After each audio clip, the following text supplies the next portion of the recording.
Oke, teman-teman, jadi hari ini kita ketemu di tutorial web yang pertama ya, tanggal 18 Oktober 2025 ya. Ini sebelumnya saya juga kurang terlalu paham ya, ini saya tuh udah mengaktifkan apa namanya ini video kameranya, tapi kok nggak muncul video kameranya gitu ya.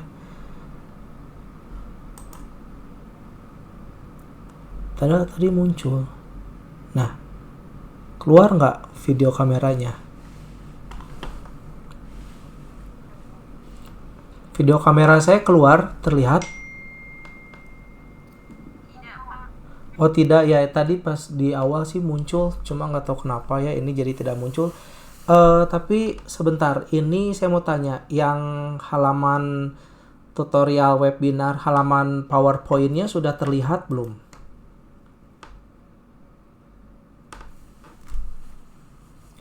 Halaman halaman PowerPoint terlihat, halaman PowerPoint terlihat. Ya, oke. Screen. Ya, oke ya. Oke, teman-teman, oke, bismillahirrohmanirrohim. Assalamualaikum warahmatullahi wabarakatuh.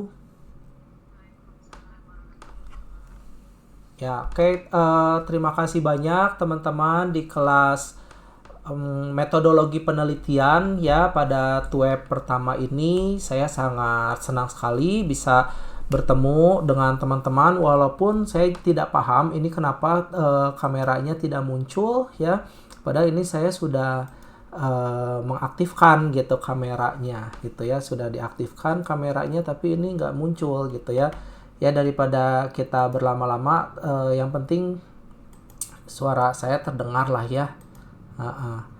Mohon izin bergabung Bapak Tutor dan teman-teman. Iya, silakan ya. Bebas-bebas aja ya.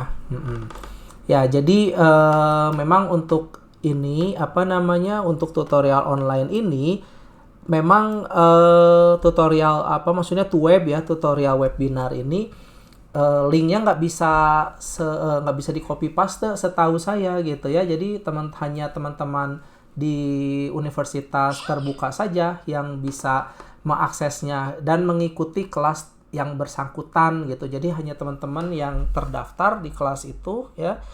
Jadi ya kalau yang lain ya mohon maaf gitu. Tadi ada yang bertanya juga gitu ya. Nah itu jawabannya ya. Jadi nggak bisa di copy paste. Saya juga nggak tahu ini linknya tuh apa gitu ya. Oke teman-teman, sebelum kita mulai perkuliahan hari ini, alangkah lebih baiknya kita berdoa dulu menurut kepercayaan masing-masing ya. Berdoa dipersilahkan.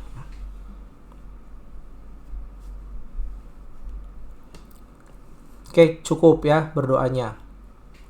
Oke, teman-teman, tutorial webinar 1 ya pada tanggal 18 Oktober. Oke, perkenalan diri dulu mungkin saya ya. Saya adalah dosen tutorial online Anda ya untuk mata kuliah metodologi penelitian.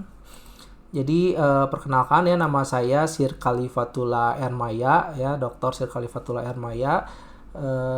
Saya dari Bandung ya.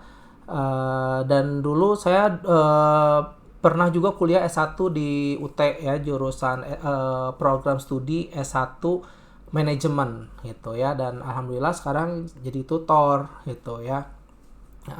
Ini mungkin teman-teman yang lain juga saya rasa tersebar luas ya ini mahasiswa UT ini gitu ya. Pasti ada Ibu Ayu, ada Pak Azril, Pak David dan yang lain-lain ya.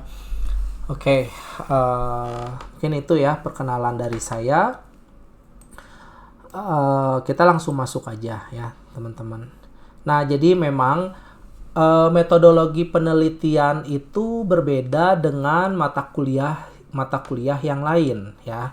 Misalnya mata kuliah yang sebelumnya itu mungkin ada mata kuliah manajemen sumber daya manusia, kemudian ada mata kuliah manajemen pemasaran gitu ya, yang mana biasanya kan itu memang ada 8 kali pertemuan dan full online biasanya. Nah kalau untuk web ini setahu saya gitu ya, meskipun ada 8 kali pertemuan, tapi teman-teman harus lihat juga gitu ya, meskipun ada 8 sesi, tapi teman-teman harus melihat juga di sini apa namanya,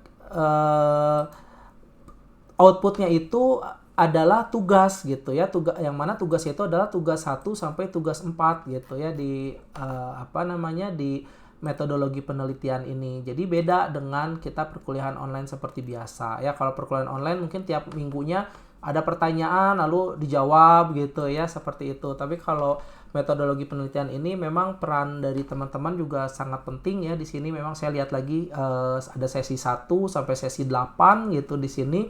Nah, jadi saya sebagai tutor bertanggung jawab ya melakukan tutorial webinar selama 4 kali ya, dan ini juga ada range jadwalnya gitu ya, range jadwal waktunya itu ya selama 4 kali. Dan biasanya setelah tutorial web ini, masing-masing tutorial web ini teman-teman harus mengerjakan tugasnya gitu ya. Jadi diharapkan setelah tutorial web yang sekarang ini teman-teman harus mengerjakan tugas gitu ya. Nah, seperti ini ya teman-teman ya.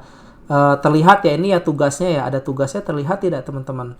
Karena ini saya screen sharingnya beda layar gitu ya.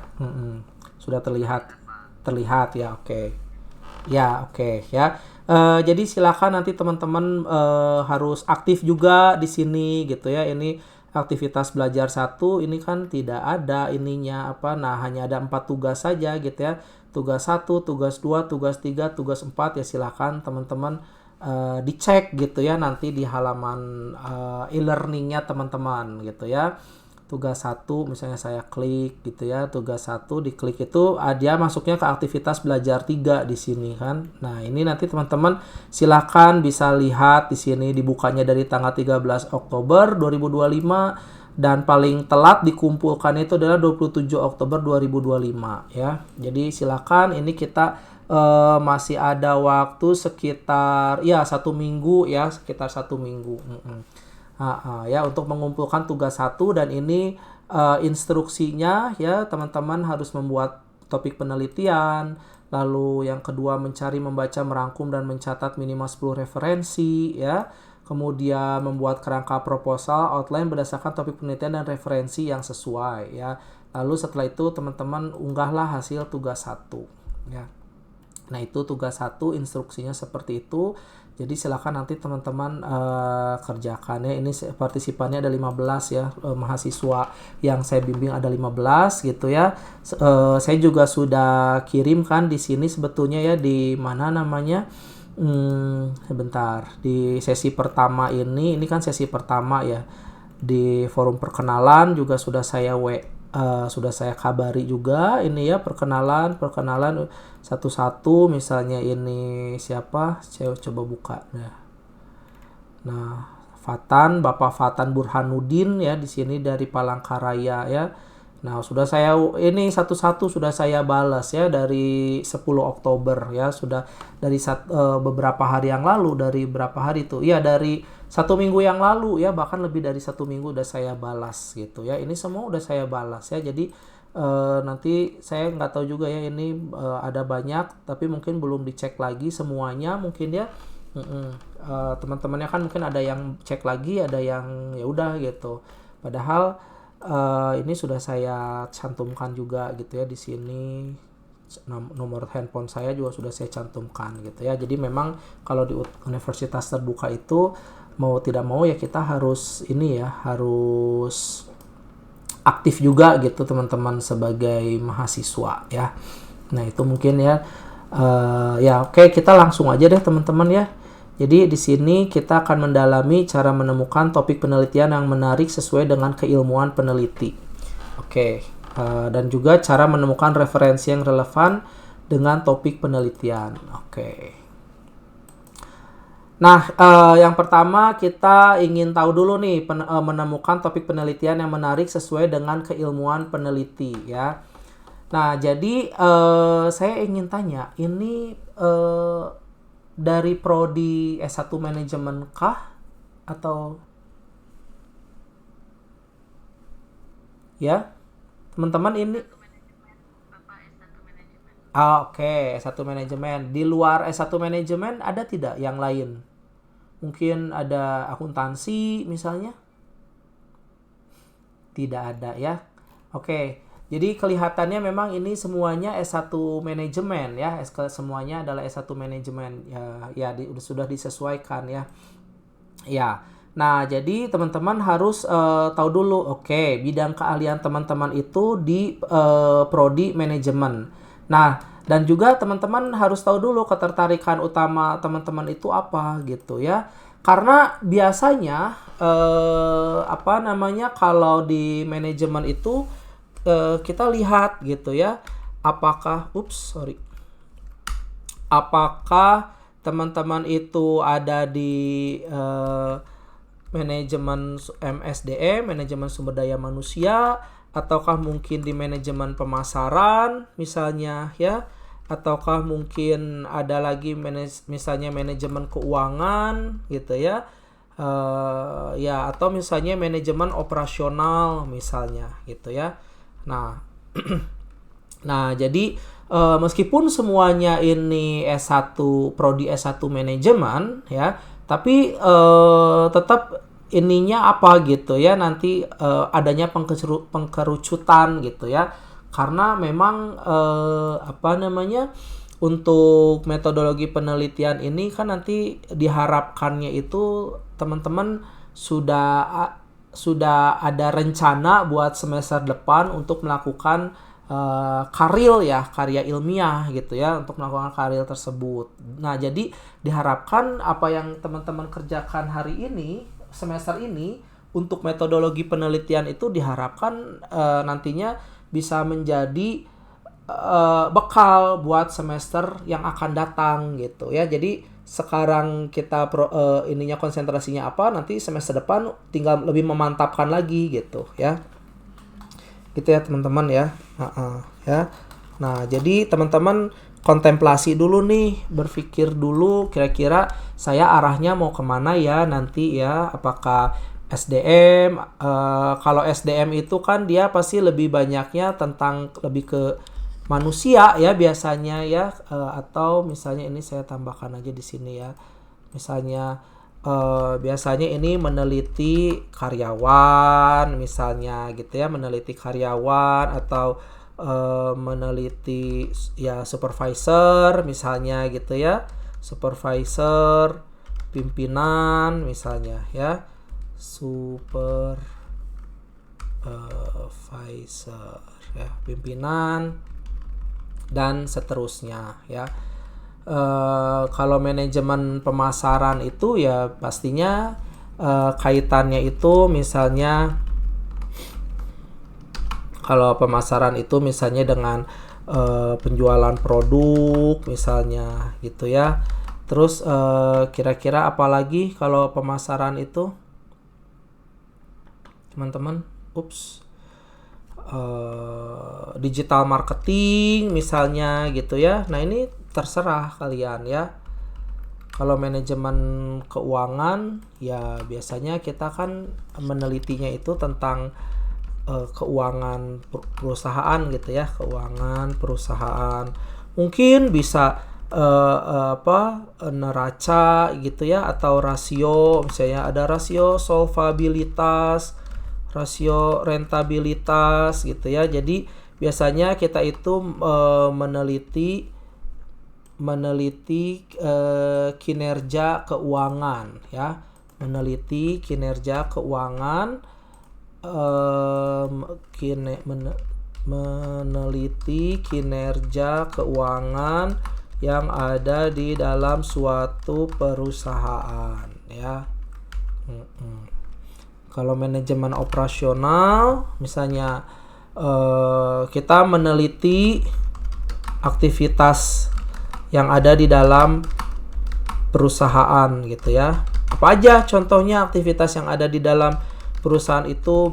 Ini misalnya kaitannya dengan manajemen mutu gitu ya, bisa mutu. Terus apalagi misalnya tata letak pabrik, misalnya tata letak pabrik atau tata letak kantor misalnya, bagaimana caranya untuk mengetahui apa tata letak pabrik atau tata letak kantor yang efektif misalnya.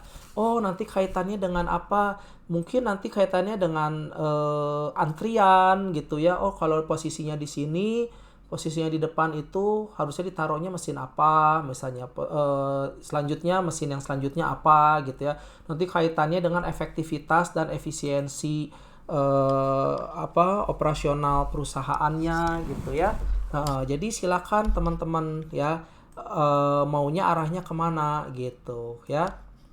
Nah, nah kalau di sini misalnya contoh untuk bidang pendidikan, pendidikan juga boleh ya, misalnya subtopiknya misalnya tentang literasi digital ya, kecerdasan buatan dalam pembelajaran, strategi pembelajaran yang aktif, evaluasi pendidikan, terserah teman-teman ya.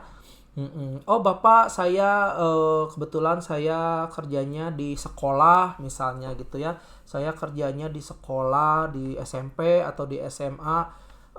Boleh misalnya saya mau meneliti guru misalnya, kinerja guru misalnya boleh gitu ya. Atau saya ingin meneliti kinerja kepala sekolah misalnya gitu ya. Berarti kan kepemimpinannya misalnya gitu ya. Atau misalnya saya juga mau meneliti tentang strategi pembelajaran yang efektif yang sudah dilakukan oleh para guru, ya silakan terserah gitu ya. Atau misalnya tadi tadi kan kerjanya di sekolah misalnya ya. Kalau ini misalnya kerjanya di di penerbitan buku misalnya, di perusahaan penerbitan buku. Kalau di perusahaan penerbitan buku misalnya, oh iya Bapak, saya ingin mengetahui tentang brand loyalty misalnya yang ada di perusahaan saya, seperti apa gitu ya brand loyalty-nya gitu ya. Atau misalnya digital marketing di perusahaan saya ini apakah sudah efektif atau belum misalnya gitu ya. Ya. Atau misalnya Bapak, saya kebetulan saya di manajemen keuangan aja deh mau melakukan penelitiannya gitu ya. Boleh misalnya saya ingin meneliti kinerja keuangan yang ada di perusahaan saya, misalnya di perusahaan di mana saya bekerja, atau bahkan Bapak Ibu, kakak adik di sini misalnya sudah punya perusahaan sendiri, home industry misalnya gitu ya. Karena kan sekarang membuat PT perorangan atau CV juga ya, ini tidak sesulit dulu gitu ya. Jadi mungkin saya tidak tahu ya latar belakang Bapak Ibu kakak adik yang ada di sini seperti apa gitu ya. Jadi silahkan gitu ya, mau arahnya kemana. Jadi nggak usah mikir yang jauh-jauh gitu ya Bapak Ibu kakak adik ya. Karena gini, karena kan kita punya keterbatasan waktu, kita punya keterbatasan biaya juga pastinya gitu ya. Jadi nggak usah mikir yang kesana kemari, nggak usah mikir yang jauh-jauh. Kalau menurut hemat saya gitu ya, lebih baik yang dekat saja, yang ada di sekitaran kita gitu ya. Atau saya karyawan Indomaret misalnya gitu ya, saya mau meneliti tentang operasional yang ada di Indomaret seperti apa gitu ya. Atau misalnya kepuasan konsumen misalnya gitu, itu mungkin maksudnya ke manajemen pemasaran ya. Atau misalnya saya kerjanya di pabrik sepatu misalnya ya, saya kerja di pabrik sepatu, saya ingin meneliti misalnya hubungan antara stres karyawan dengan kinerja karyawan misalnya.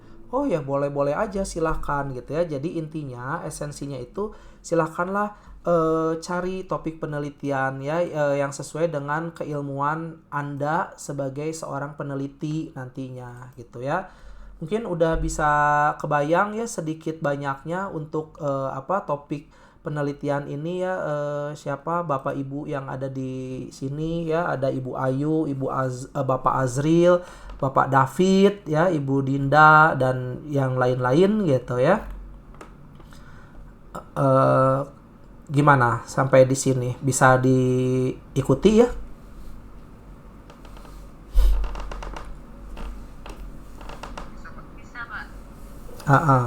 Ya ada, ya bisa ya. Jadi silakan ya, Silahkan nanti arahnya mau kemana, silahkan, tidak ada larangan. Yang penting kaitannya dengan S1 Prodi Manajemen gitu ya. Apapun yang Bapak Ibu sudah pelajari ya dari semester 1 sampai, saya tidak tahu ini sampai semester 6, semester 7 gitu ya, ya silahkan ya.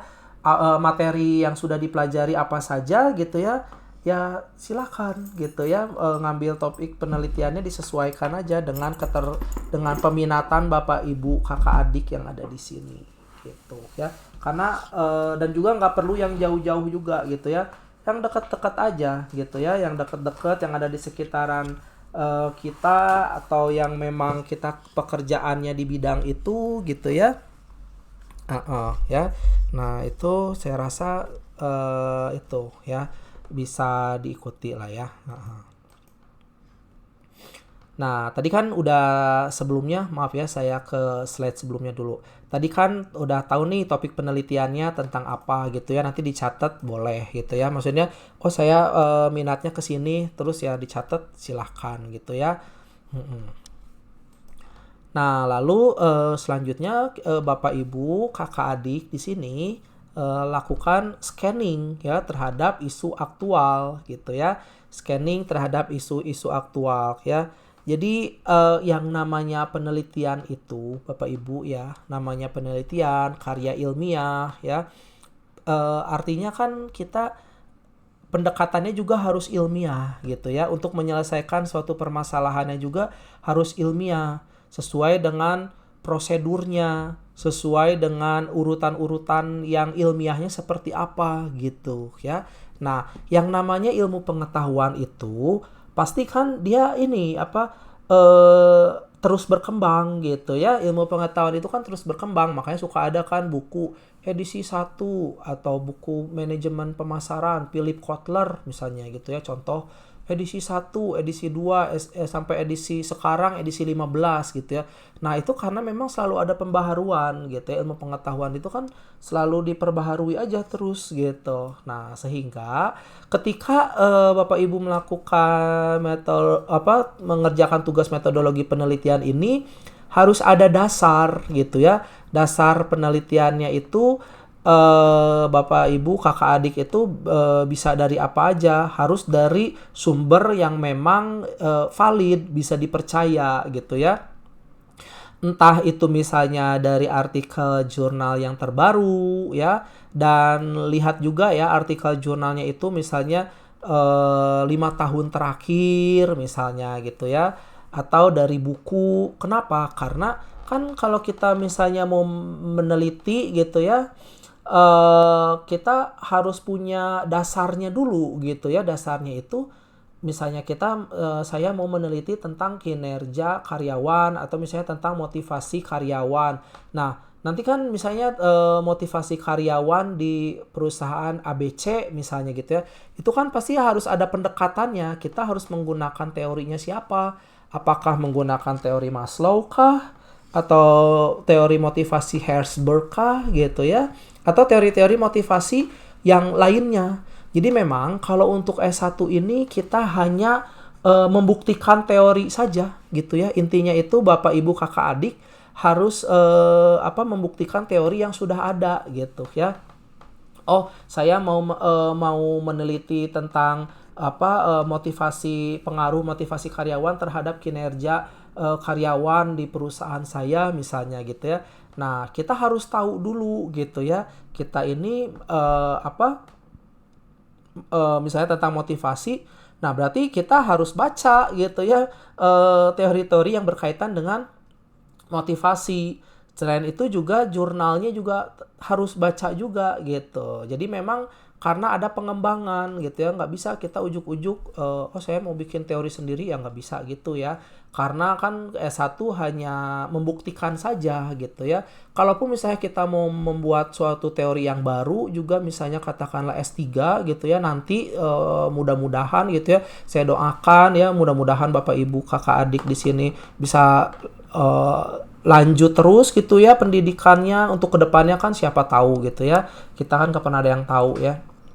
Nah, itu Kalau S3 ya mungkin kedalaman penelitiannya juga harus lebih dalam lagi gitu ya dibandingkan dengan kita yang S1 gitu. Kalau S1 kan hanya membuktikan aja, oh hanya di dalam satu perusahaan saja ya boleh gitu ya, karena kan hanya namanya juga sarjana gitu ya. Kecuali kalau misalnya sudah tinggi gitu ya, sudah S3 berarti menelitinya perusahaan yang sama dalam satu asosiasi, misalnya satu asosiasi Asosi Piranti Lunak Telematika Indonesia misalnya yang ada di Kota Bandung misalnya gitu. Yang terdaftar ada berapa? Oh, ada 134 misalnya gitu ya. Yang terdaftar sebagai Asosiasi Piranti Lunak itu ada 134 ya, berarti eh ya meneliti ke 134 perusahaan itu gitu ya. Karena kan penelitian itu semakin dalam, semakin banyak yang diteliti, ya hasilnya juga jadi lebih akurat gitu ya. Tapi kalau S1 kan saya rasa hanya membuktikan saja gitu ya. Nah, jadi silakan nanti Bapak Ibu bisa baca ya jurnal-jurnal apakah itu misalnya Scopus ya. Ini tuh jurnal yang terindeks internasional gitu ya. Scopus ataukah mungkin itu Sinta ya, ataupun mungkin itu Google Scholar, silahkan ya. Nah, kemudian selanjutnya juga tadi ya isu tentang motivasi atau tentang kepemimpinan guru misalnya gitu ya. Nah, sekarang setelah itu selanjutnya baca juga tuh berita-berita ilmiah dan juga kebijakan-kebijakan nasional misalnya gitu ya. Misalnya kaitannya tentang Merdeka Belajar, kemudian juga SDG ya, atau mungkin tentang revolusi industri ya, silakan aja. Jadi memang kita harus banyak ini dulu, fondasinya dulu gitu ya, isu-isu aktualnya itu ya. Atau mungkin Bapak Ibu juga ikut konferensi ilmiah. Sekarang kan saya rasa di sosial media banyak ya yang menawar-nawarkan seminar secara online gitu kan ya, banyak sekali gitu kan. Nah, jadi silakan mungkin misalnya oh ini seminarnya tentang kepemimpinan seorang guru atau kepala sekolah, misalkan sekarang yang lagi hype itu saya nonton itu ya, kepala sekolah yang apa gitu ya, taunya di demo misalnya gitu ya, ya itu macam-macam gitu ya. Atau bahkan mungkin permasalahan di tempat Bapak Ibu bekerja ya, nggak perlu yang jauh-jauh. Contoh misalnya tadi balik lagi tuh ke bidang pendidikan, misalnya muncul tren AI in education dan tantangan etika penggunaannya oleh siswa. Ya, sekarang sudah banyak banget yang menggunakan artificial intelligence gitu ya, seperti ChatGPT misalnya gitu ya, sehingga kan guru-guru juga pada pakai misalnya. Nah, tapi itu pasti ada gitu ya tantangannya gitu ya. Apakah siswa diperbolehkan menggunakan AI? Ya mungkin bisa-bisa aja gitu ya, tapi tetap harus ada etikanya gitu kan menggunakan ChatGPT itu misalnya gitu ya. Karena nanti kalau copy paste saja ya mana hasil ininya pendidikannya gitu ya. Karena kalau kita misalnya tadi siswa gitu ya menjawab menggunakan AI gitu ya, ya mungkin bisa-bisa aja, tapi kan ininya sebetulnya teknologi itu kita manfaatkan aja itu hanya sebagai suatu alat gitu ya, bukan berarti kita semuanya menyuruh artificial intelligence atau ChatGPT itu untuk mengerjakan semua tugas kita, ya nggak seperti itu. Karena kan kita ada etikanya. Nanti misalnya etikanya itu ketika mengirimkan tugas misalnya, nanti ada yang namanya plagiarism check misalnya gitu ya, dicek tingkat plagiarismenya. Kalau misalnya jawabannya menggunakan tadi gitu yang disebutkan, mungkin bisa 90% misalnya, atau bahkan 100% karena semuanya jawabannya dari ChatGPT umpamanya seperti itu gitu ya. Nanti karena kan nanti dicek juga kunci jawabannya itu apakah benar, ada batasnya, misalnya batasnya maksimal 30 misalnya. Ya kalau ketika dicek di bawah 30 ya boleh-boleh saja gitu ya. Ya karena itu tadi ya disebutkan hanya sebagai alat ya, karena kita nggak bisa menghindar gitu kan. Dengan kemajuan teknologi itu ada di mana-mana, ya kita nggak bisa menghindar, tapi kita hanya bisa memanfaatkan saja gitu ya. Cuma esensinya ketika tadi kita belajar, tetap kan kita harus paham juga dengan apa yang sedang kita kerjakan gitu ya. Bukan berarti semuanya jadi dikerjakan oleh ini gitu ya. Gitu teman-teman ya. Di sini misalnya potensi topiknya itu adalah etika penggunaan kecerdasan buatan dalam proses pembelajaran mahasiswa di era digital misalnya kayak gitu ya. Jadi silakan teman-teman ya. Ini kan hanya contoh aja gitu ya. Ini mungkin saya menjelaskan dulu teorinya, nanti praktiknya gimana sih Pak cara mencari jurnal terbaru gitu ya. Kenapa kan kita menggunakan jurnal? Karena itu tadi ya, ilmu pengetahuan itu adanya pengembangan dan kita perlu nanti di bagian landasan teorinya. Nah, di bagian bab landasan teori itu kan Bapak Ibu harus ada gitu ya teori-teori yang berkaitan dengan topik penelitian Bapak Ibu ini gitu ya. Nah, kemudian ini kita gunakanlah formula 3I untuk menyaring ide kita gitu ya. Kita harus menggunakan formula 3I untuk menyaring ide kita itu apa saja gitu ya. Di sini yang pertama haruslah yang interesting gitu ya. Interesting itu yang menarik gitu ya. Apakah topik ini menarik gitu buat saya dan juga audiens akademik ya. Audiens akademik itu kan bisa dosen, bisa mahasiswa yang lain ataupun juga umum gitu ya. Jadi harus yang ini teman-teman ya. Topik-topiknya itu yang harus memang kekinian. Kita hidup di tahun 2025 ya.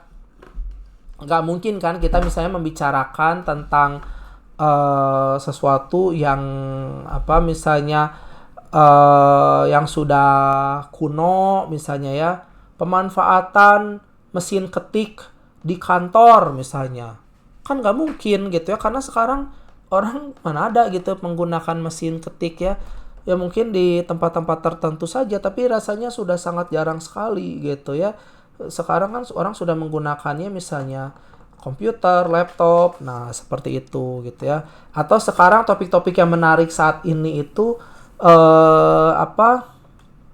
tentang social development misalnya ya, atau tentang media sosial ya, pengaruh endorse misalnya gitu ya, pengaruh selebgram terhadap kinerja penjualan produk. Nah, itu juga bisa ya. Ya sekarang kan udah arahnya ke sana. Sekarang kan AI ya, kecerdasan buatan, atau misalnya CSR ya, corporate social responsibility misalnya gitu. Terserah ya, harus yang menarik ya teman-teman ya. Kemudian yang kedua harus penting gitu ya. Apakah topik ini punya urgensi sosial atau akademiknya gitu ya.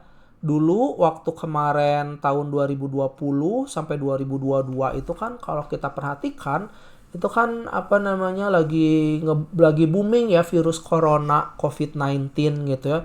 Jadi banyak banget gitu penelitian-penelitian tentang COVID-19 gitu ya, atau tentang pembelajaran secara virtual, karena kan waktu tahun 2020 itu terjadinya ledakan di situ ya. Maksudnya ledakan itu artinya yang biasanya kita belajarnya konvensional gitu ya di sekolah, tiba-tiba semuanya harus online gitu ya. Kecuali universitas terbuka ya, karena universitas terbuka kan dari dulu udah online gitu ya. Nah, sehingga kan kesiapan pembelajarannya bagaimana gitu ya, waktu itu hype banget gitu, sehingga bahkan pemerintah aja banyak memberikan beasiswa yang kaitannya tentang penelitian-penelitian tentang COVID ya, apapun itu ya, atau digitalisasi ya. Nah, itu yang lagi urgensinya itu yang saat ini lagi hype gitu ya. Atau misalnya tentang kesulitan mendapatkan pekerjaan ya. Sekarang kan katanya sulit ya. Ya saya juga melihat ya, merasakan dan melihat tantangan itu tidak seperti dulu gitu ya. Atau harga-harga emas yang naik misalnya. Sekarang harga emas 2.400.000 misalnya. Berapa? 2.300.000 atau berapa lah ya, kurang lebih gitu ya. Padahal ini tahun 2025 gitu ya. Sementara katakanlah gaji saya 5 juta. Oh berarti gaji saya 5 juta itu cuma cukup buat beli 2 gram emas.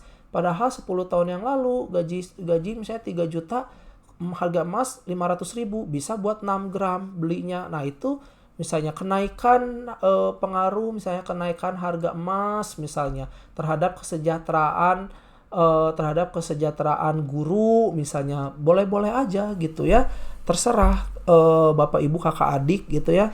Yang sekarang lagi nge-hype aja sekarang kan, yang sering ditonton gitu ya berita-beritanya itu apa gitu, silakan ya.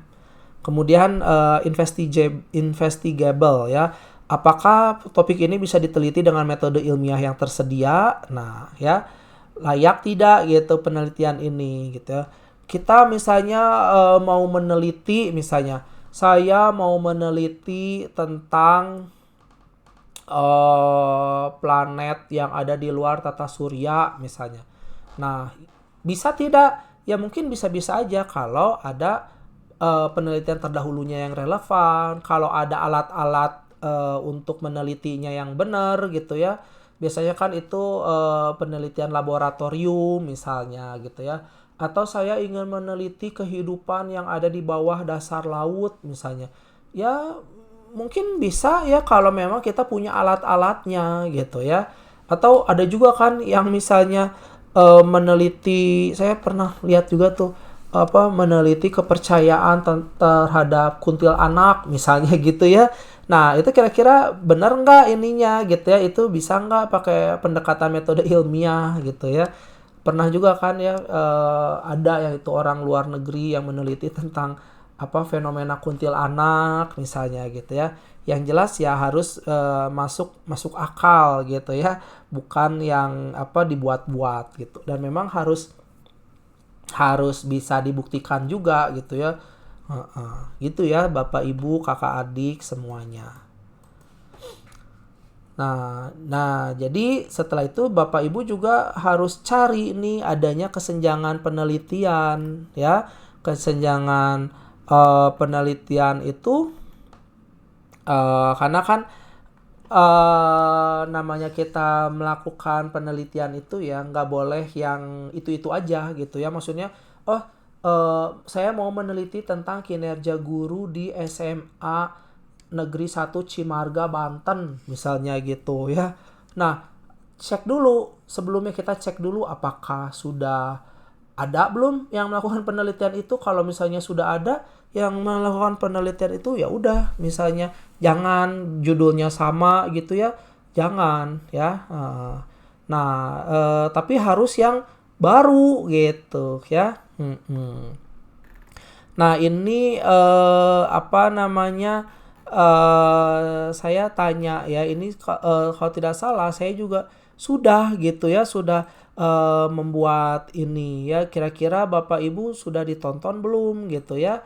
Karena di dalam video YouTube saya juga saya sudah menjelaskan tentang research gap, tentang empiric gap, theoretical gap ya. Silakan Bapak Ibu bisa ditonton gitu ya. Tidak tahu Bapak Ibu udah nonton belum ya? Saya udah sering keluar juga kan soalnya gitu ya. Kita cek dulu di sini ya. Saya tuh sudah bikin ya video gitu ya. Nah ini ya proposal penelitian, ada kuantitatif, kualitatif ya, dan juga misalnya ini tentang research gap-nya. Hai teman-teman. Ya ini keluarnya ke video ya. Ini ada ya, dari sini teman-teman bisa kakak ibu.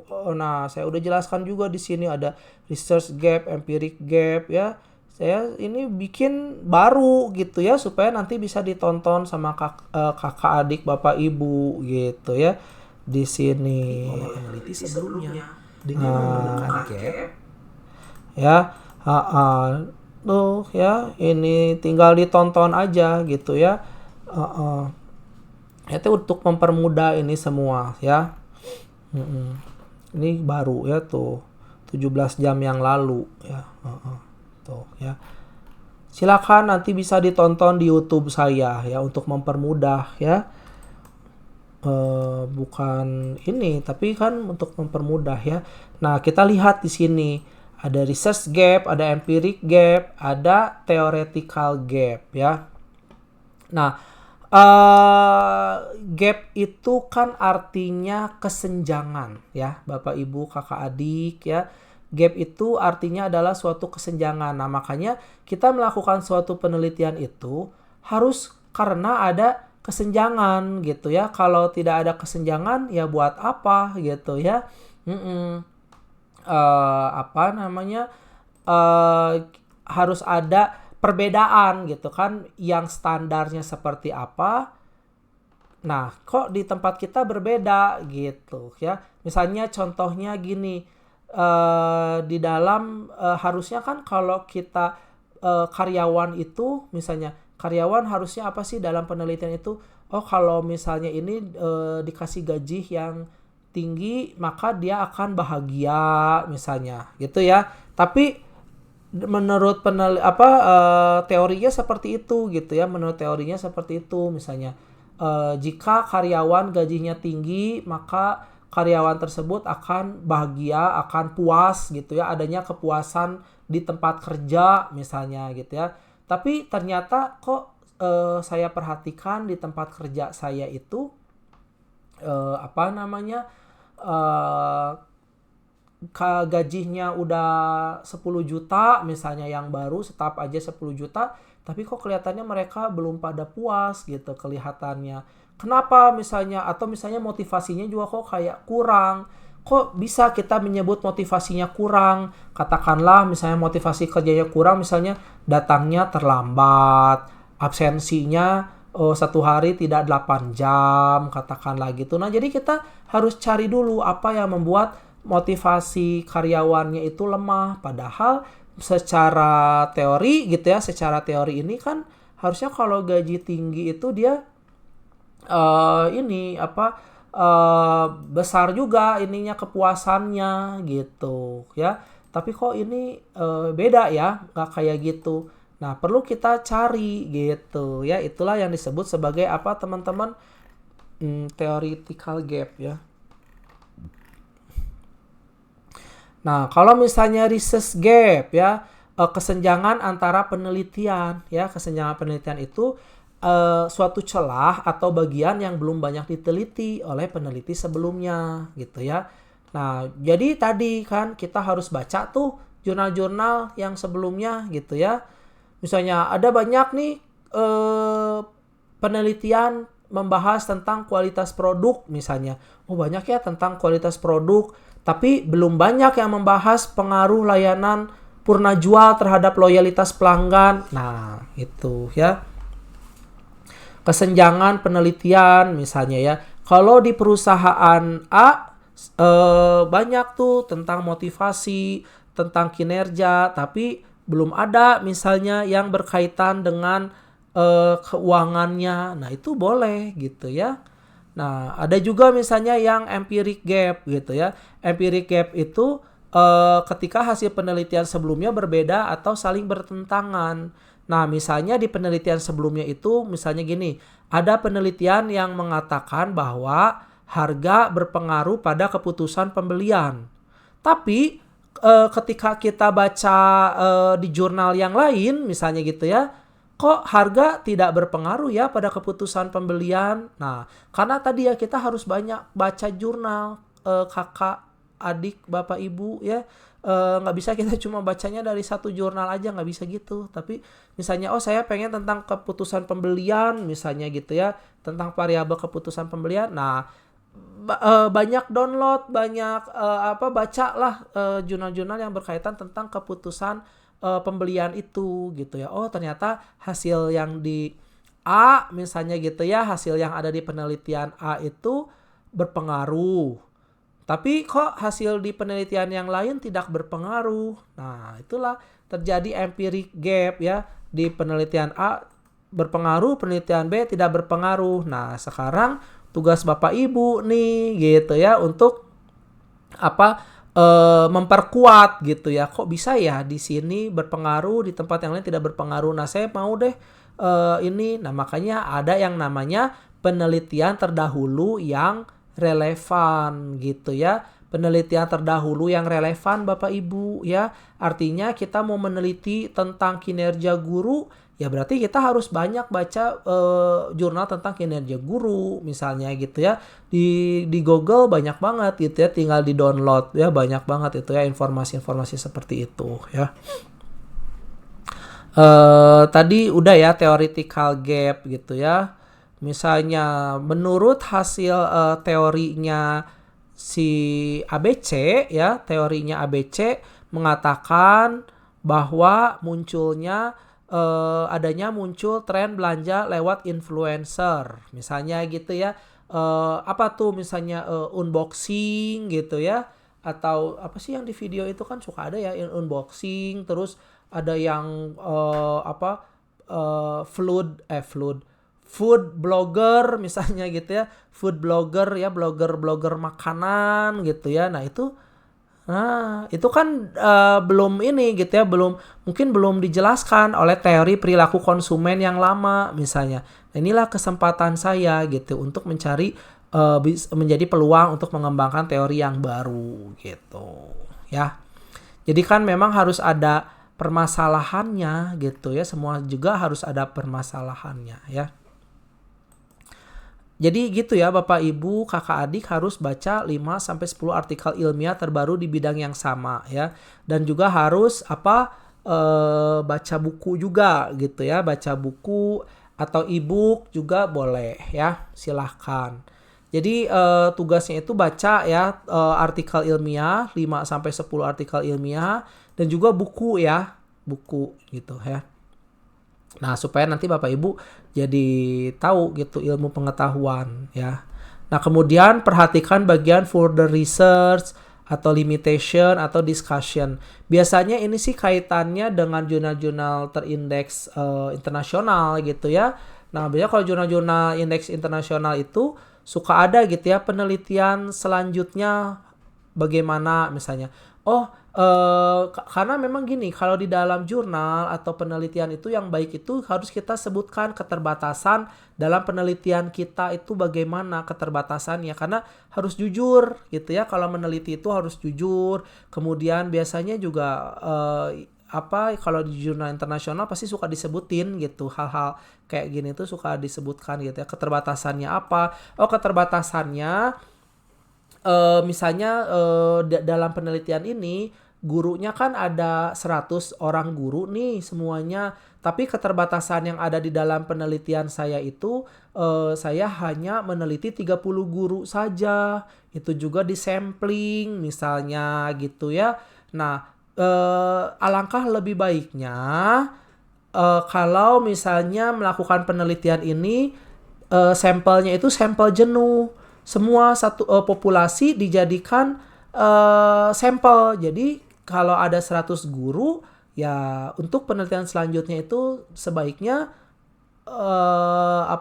penyebaran kuesionernya itu untuk 100 guru misalnya gitu ya. Itu kan keterbatasan penelitian kita. Keterbatasan penelitian kita saat ini hanya 30 guru aja tuh yang diteliti misalnya di SMA Negeri 1 Cimarga Banten misalnya gitu ya.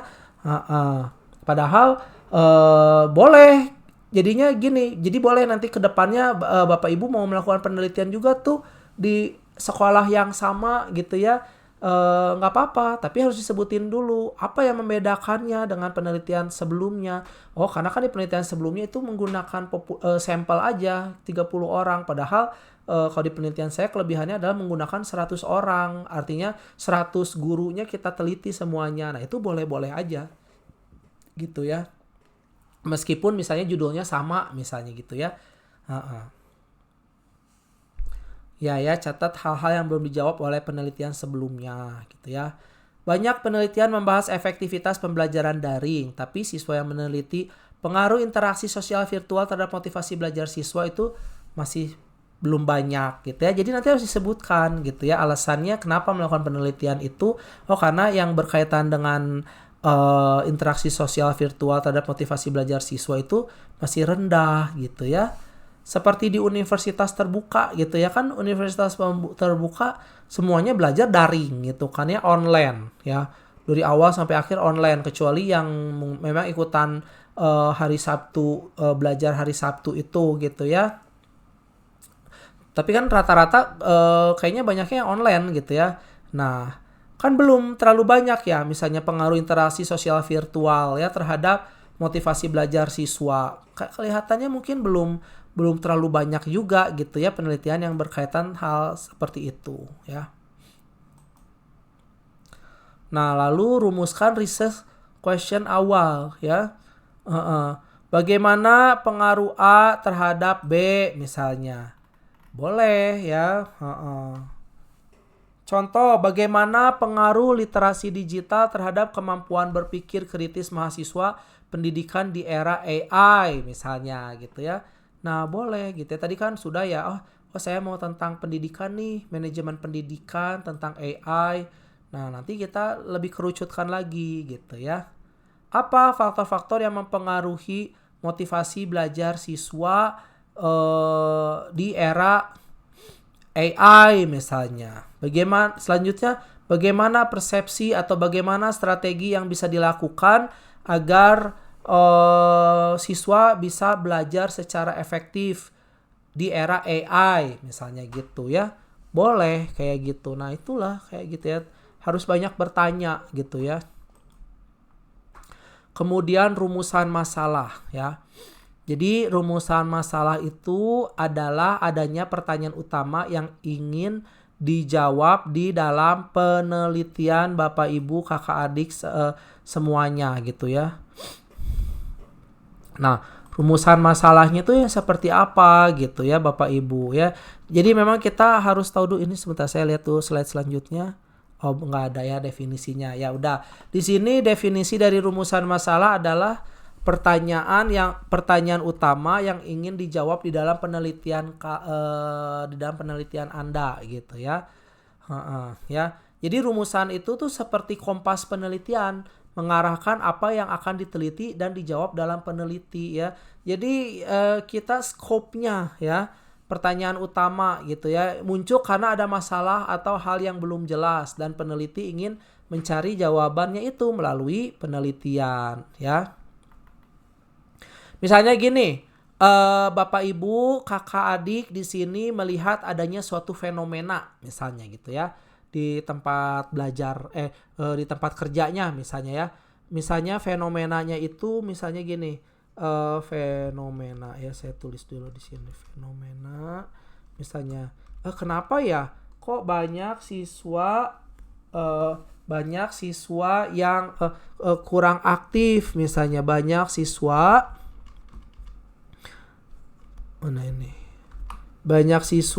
kurang aktif saat belajar menggunakan pembelajaran daring misalnya gitu ya. Ini melihat fenomena ya, melihat suatu fenomena misalnya.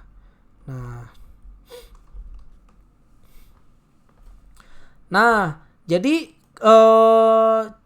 dari fenomena ini kita ingin tahu kok bisa ya hal ini bisa terjadi. Terus bagaimana solusinya? Nah, itulah. Kan penelitian itu kita membuat suatu solusi adanya permasalahan, ya kita solusinya gimana? Nah, itulah penelitian gitu ya. Gitu ya. Pertanyaan ini muncul karena ada masalah atau hal yang belum jelas dan peneliti ingin mencari jawabannya melalui penelitian gitu ya. Kan mudah ya. Misalnya contoh rumusan masalah itu contohnya gimana sih, Pak? Misalnya kaitannya dengan yang tadi ya. Kaitannya dengan fenomena ini, siswa kurang aktif saat belajar. Bagaimana tingkat keaktifan siswa misalnya ya dalam pembelajaran daring di SMA Negeri 1 Cijambe misalnya gitu ya. Nah, itu contoh kata-kata yang ada di dalam rumusan masalah. Atau misalnya faktor apa saja yang mempengaruhi keaktifan siswa dalam pembelajaran daring misalnya. Nah, atau misalnya bagaimana misalnya strategi guru dalam meningkatkan keaktifan siswa saat pembelajaran daring misalnya. Nah, ini contoh dari rumusan masalah kata-katanya ya. Nah, kasih warnanya beda aja. Ungu misalnya gitu ya. Nah, itu ya Bapak Ibu ya, ini rumusan masalah kayak gini contoh ya.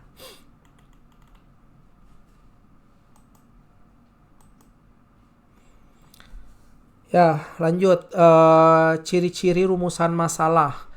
Tadi ya, berbentuk pertanyaan, biasanya bagaimana, apa, atau mengapa. Ya kan? Bagaimana, apa gitu ya. Itu ya Bapak Ibu Kakak Adik. Jelas, fokus, dan dapat dijawab melalui penelitian. Ini jelas kan bagaimana tingkat keaktifan siswa dalam pembelajaran daring ya. Jelas disebutkan SMA Negeri 1 Cijambe. Ya. Fokusnya juga ya udah di SMA 1 Cijambe gitu ya. Dan juga tadi dapat dapat dijawab gitu ya.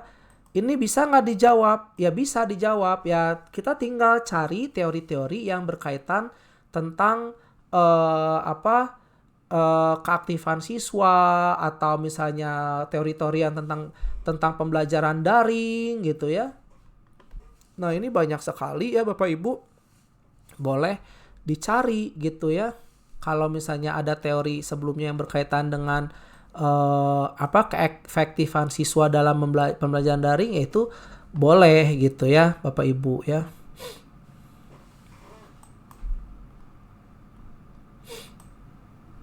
Terus berhubungan langsung dengan tujuan penelitian dan juga berdasarkan fakta atau fenomena nyata, bukan sekedar asumsi. Nah, makanya nanti di bab 1 ya harus ada faktanya, harus ada fenomena nyatanya. Dalam bentuk apa? Misalnya, nilai siswa di SMA Negeri 1 Cijambe itu yang kuliah, yang belajarnya daring itu kok anjlok ya, misalnya gitu ya. Nah, kan itu ada datanya, kan itu ada faktanya. Jadi memang nanti di bab 1 itu harus disebutin gitu ya, data, fakta itu harus ditampilkan gitu ya. Nggak bisa yang tiba-tiba langsung aja misalnya ingin mencari rumusan masalahnya itu adalah ingin mengetahui tingkat keaktifan siswa dalam pembelajaran daring misalnya gitu ya. Ya, yang jadi dasarnya apa? Landasan permasalahannya gitu ya. Biasanya landasan permasalahan itu adalah suatu Bapak Ibu Kakak Adik masalah gitu ya. Itu Bapak Ibu. Nah, iya udah ini contohnya ya. Kemudian tujuan penelitian ya. Tujuan penelitian adalah jawaban dari rumusan masalah tadi gitu. Apa sih yang ingin dicapai dari penelitian Bapak Ibu ini gitu ya. Kalau rumusan masalah tadi berbentuk pertanyaan, tujuan penelitian berbentuk pertanyaan yang menjawab pertanyaan itu. Contohnya gini aja, langsung lihat ya Bapak Ibu Kakak Adik ya. Rumusan masalah dan tujuan penelitian. Rumusan masalahnya misalnya bagaimana tingkat keaktifan siswa dalam pembelajaran daring.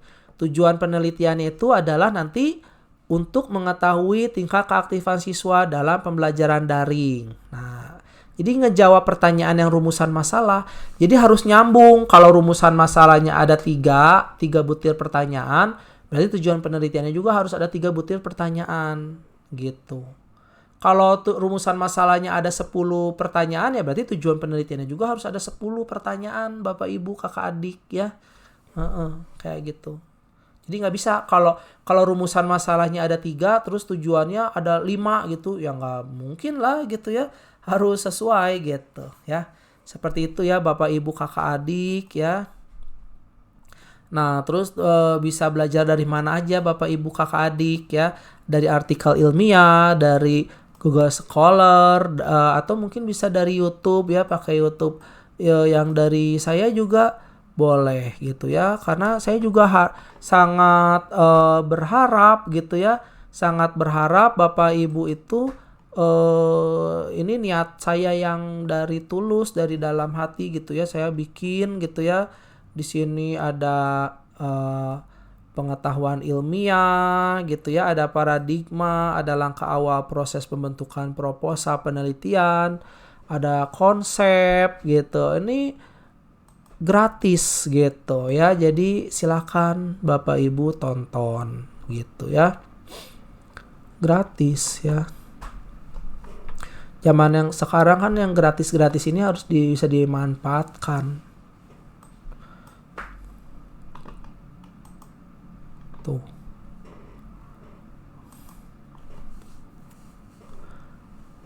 Nah, itu sudah ya. Sampai sini ada pertanyaan dulu tidak? Siapa Bapak Ibu, kakak adik ya? Silakan. Apakah ada pertanyaan sampai di sini? Adik Setiawan, mana Adik Setiawan?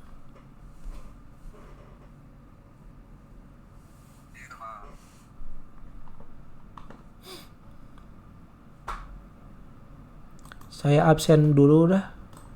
Ya. Adik Setiawan tadi hadir ya. Oke. Azril Febian.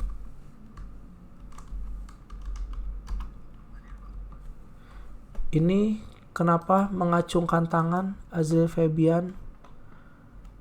Izin.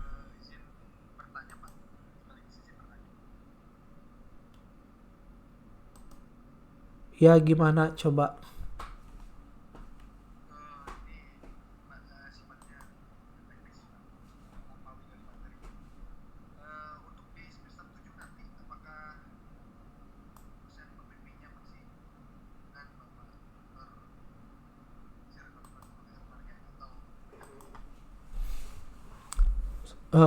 Oke.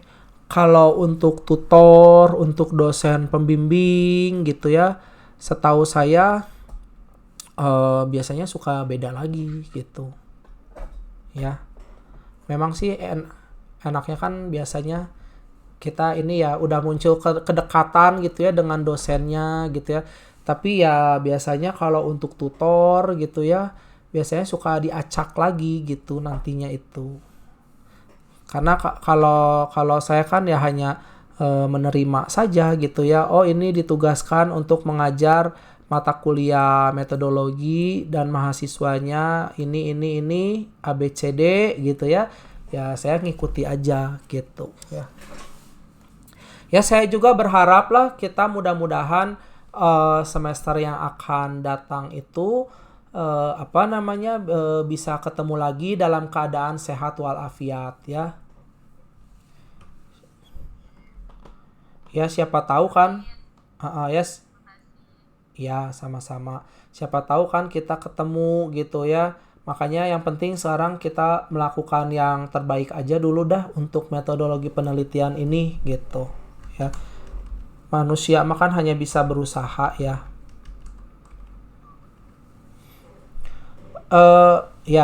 Berusaha tapi ya harus benar juga ya. Terus lanjut ya, saya absen ya. Ayu Setiasari mana? Ya oke. Dinda Nabela. Oke. Silakan.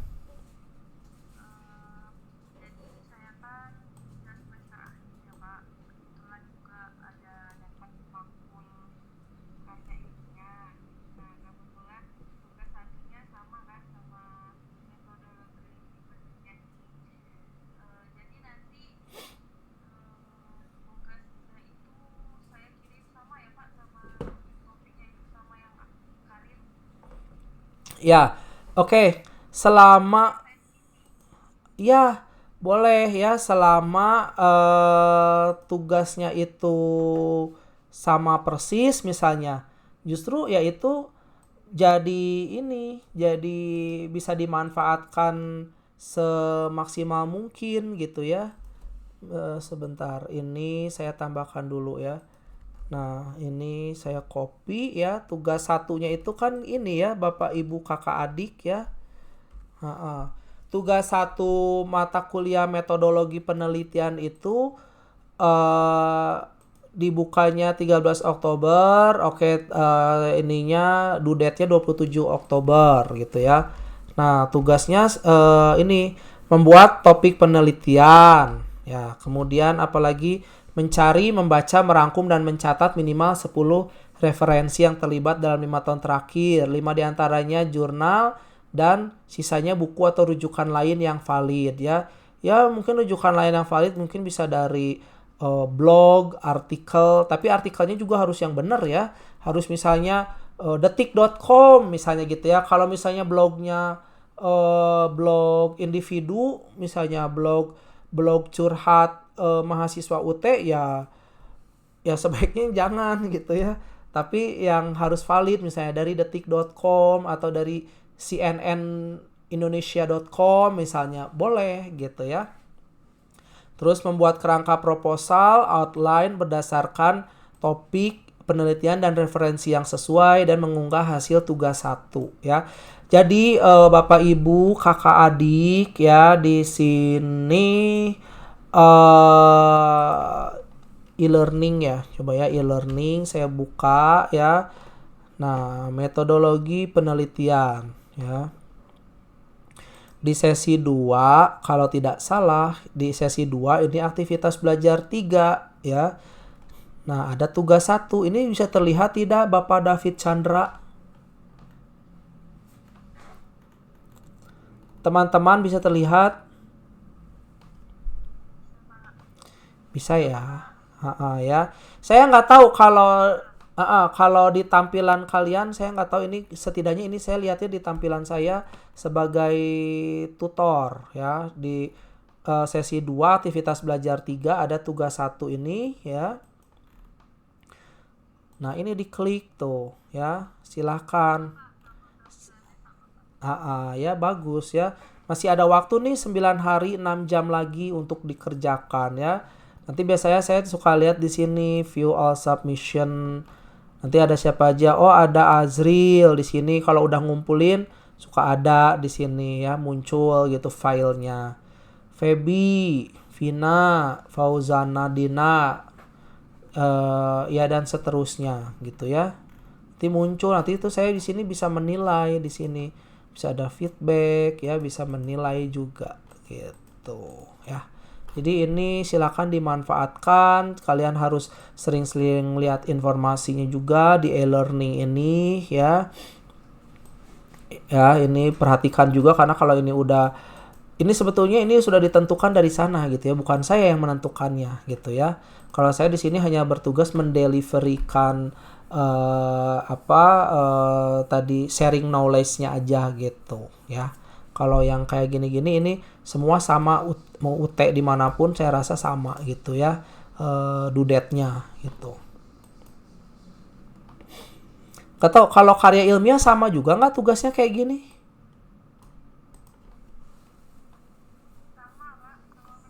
Oh sama persis. Ya udah berarti kesempatan ya.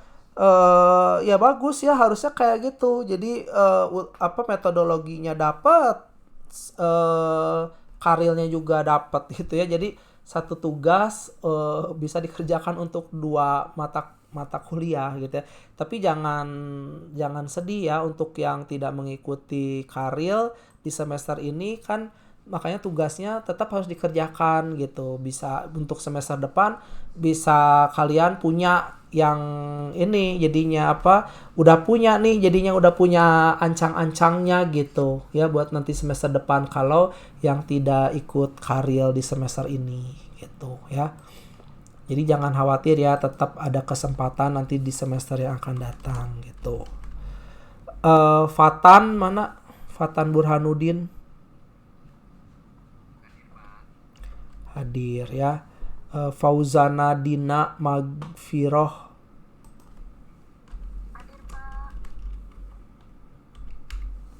Melia Agustina. Melia tidak hadir ya. Yon Mariono.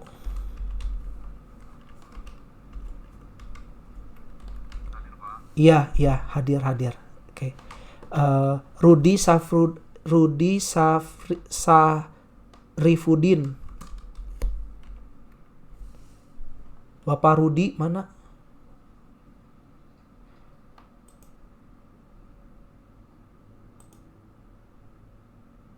Oh.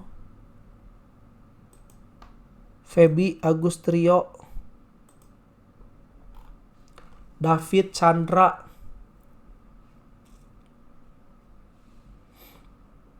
Jadi udah ngacung ya David. Itulah saya. Siapa? Oh hadir, Melia hadir. Fauzana Dina. Oke. Ya. 1, 2, 3, 4, 5, 6, 7, 8, 9, 10, 11. Ya. Gitu ya teman-teman. Terus apa kita mau lihat dulu misalnya contoh ya, sama-sama terima kasih juga kakak ya. Misalnya tadi apa sih yang tadi tuh kita mencari jurnal ya kalau nggak salah ya tadi tuh ya.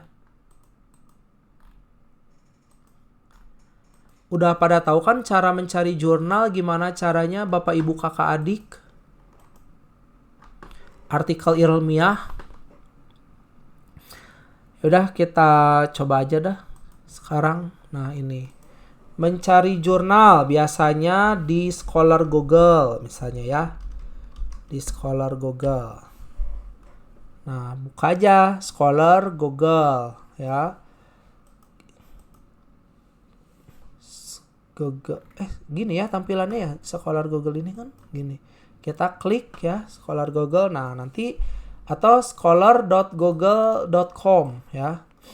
Nah inilah ya tempat kita untuk mencari-cari jurnal di sini. Baik itu yang nasional atau internasional gitu ya. Misalnya contohnya apa tuh ya. Saya aja lah ya. Sir Khalifatullah misalnya. Maya misalnya.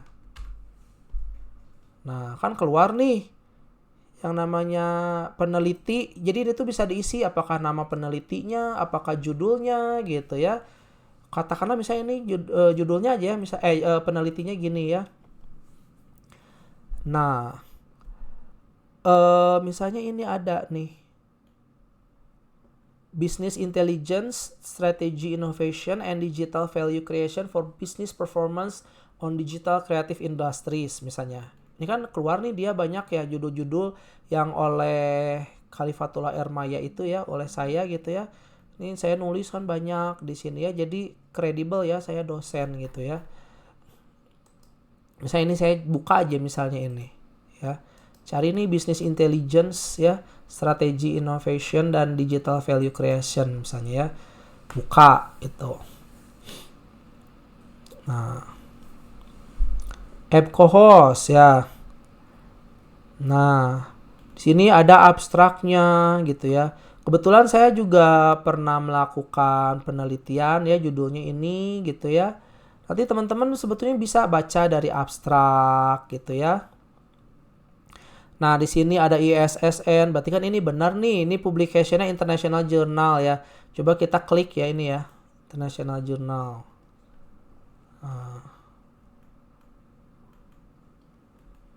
Mana ini ya? IJBS ya kalau nggak salah, ya udah tadi IJBS ya, International Journal ya. Nah, kita masuk gitu ya, di sini kan volume 26 yang terbaru aja lah 2025 ini kan. Nah, cari tadi yang namanya SEER gitu ya. Kan ini banyak nih terbuka gitu ya. Nah, ini Business Intelligence, Strategy Innovation and Digital Value Creation ya. Tuh ya udah terlihat di sini, klik teman-teman. Ini ya full paper misalnya. Tahun 2025 volume 1 volume 26 nomor 1 tahun 2025 ya, full paper ya.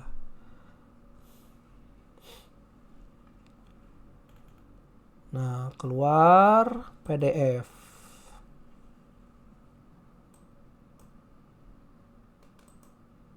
Udah di download, kita buka. Nah, ini ya. Jadi gini kita carinya teman-teman ya.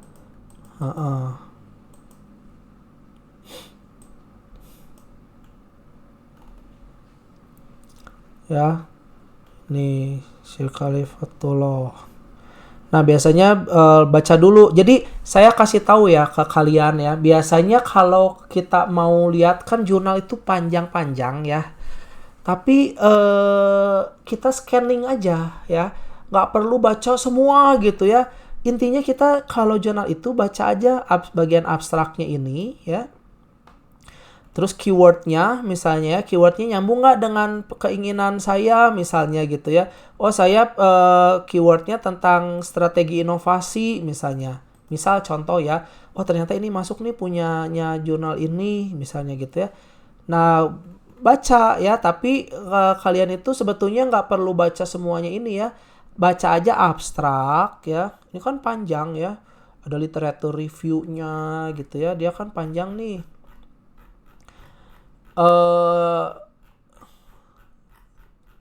Selain baca abstrak, kalian baca conclusion gitu ya, Bapak Ibu Kakak Adik ya, Adik Setiawan, Ayu Setia, Azril gitu ya.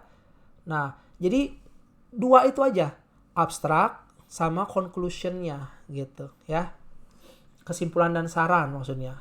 Sini kan this paper assesses how innovation strategy through digital value creation influences business performance gitu ya. Jadi tulisan ini gitu kan mengukur bagaimana nih strategi inovasi melalui penciptaan nilai digital ya mempengaruhi kinerja bisnis ya. Nah, research ini dilakukan di Digital Creative Industry ya, menggunakan 104 responden ya. Metodenya pakai apa? Pakai PLSM misalnya parsial. Oh, kalau saya sih pakainya ini aja deh, regresi linear sederhana misalnya. Saya pakainya kalian misalnya ya, Bapak saya maunya pakai regresi linear sederhana aja. Boleh gitu ya, nggak usah yang ribet-ribet gitu ya. Saya juga nggak suka yang ribet-ribet gitu sebetulnya ya. Terus hasil menunjukkan bahwa business intelligence dapat meningkatkan kinerja bisnis gitu ya. Nah, hasil ini memperlihatkan bahwa business intelligence itu punya positif dan pengaruh yang signifikan terhadap penciptaan nilai digital dan strategi inovasi gitu ya. Nah, selain dari itu, strategi inovasi juga punya positif dan pengaruh signifikan terhadap value digital value creation gitu ya. Bacalah bla bla bla gitu ya. Nah, tapi jangan lupa di sini saya juga ada jujurnya, major limitation. Nah, keterbatasan dari penelitian ini tadi kan disebutin ya limitasinya apa gitu ya. Kalau kalian masih ingat gitu ya, keterbatasan dari penelitian ini bahwa studi sampelnya gitu ya yang kurang representatif terhadap keseluruhan negara gitu ya. Karena ini kan penelitian saya ini Saya cuma ambil di satu asosiasi aja gitu ya. Di perusahaan digital, perusahaan yang bikin-bikin website, perusahaan yang bikin-bikin aplikasi. Kan mungkin di Indonesia ada ribuan, puluhan ribu mungkin gitu ya kalau ditotalin semua. Kalau saya kan hanya yang terdaftar di asosiasi saja. Jadinya kurang terlalu representatif gitu ya. Bagaimanapun, karena belum ada studi empiris yang mengevaluasi bisnis intelligence melalui digital value creation yang dimediasi oleh strategi inovasi, studi ini membuat kontribusi yang unik terhadap kinerja bisnis di industri kreatif digital yang ada di Indonesia. Nah, jadi disebutin batasannya apa, tapi kelebihannya apa? Karena belum ada nih penelitian yang tentang ini gitu. Bisa diikuti nggak ya Bapak Ibu Kakak Adik semuanya?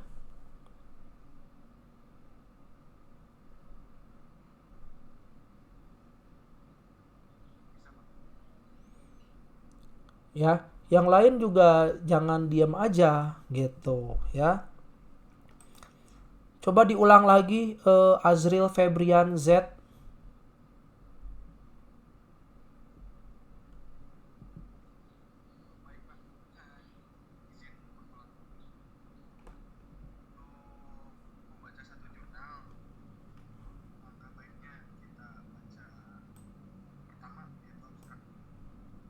Mm-mm.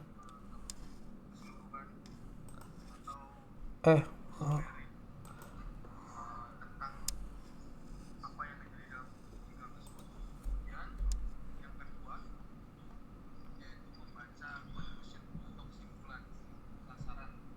Mm-mm.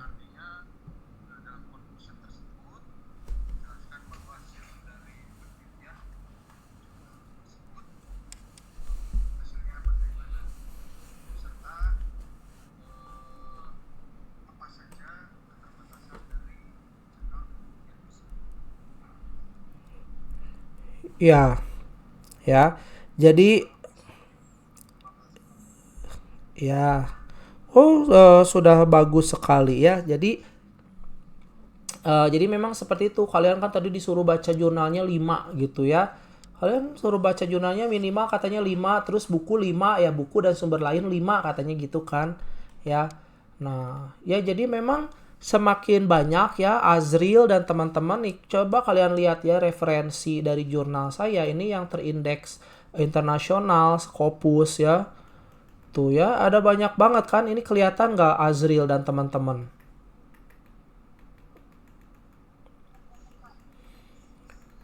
Mungkin ini ada 60-70 sumber gitu ya kalau saya hitung-hitung ini gitu ya. Kalau kalian kan cuma 5 sumber aja gitu ya dari jurnal internet 5 sumber jurnal dan 5 sumber lainnya buku atau artikel minimal ya, itu minimal. Kalau mau lebih ya boleh gitu ya. Silahkan karena semakin banyak semakin bagus gitu ya. Jadi ayo tetap harus semangat ya kalian semua semangat ya karena tadi bacanya banyak Pak misalnya ya karena bacanya banyak ya tadi ya baca aja abstrak sama kesimpulan.